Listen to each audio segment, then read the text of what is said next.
There's a lot of news the last couple of weeks. You get these things floating on the news articles about de-dollarization. So in 1944, in the second to last year of World War II, the United States and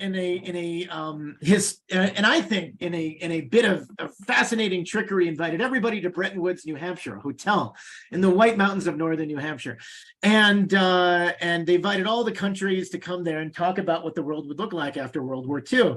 And I suspect that the United States, we closed and locked the doors and stopped feeding their representatives because they decided that at this point the post-war economy would be based off of the U.S. dollar, with the U.S. dollar being the only currency that could be exchanged for gold. We were going to be on a gold standard, but to buy gold and sell gold, you needed U.S. dollars, and every currency had to go through the U.S. dollar to make that happen, which is one of the reasons why oil is priced in dollars, one of the reasons why the dollar became a reserve currency worldwide, because of the United States was not damaged significantly economically by World War II, and as a consequence, we took advantage of this to the very utmost degree.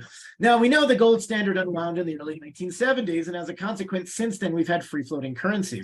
There's been a lot of discussion about whether or not, though, a lot of people are unhappy with the level of dollars they maintain as reserves and the amount that dollars are used for international currency transactions.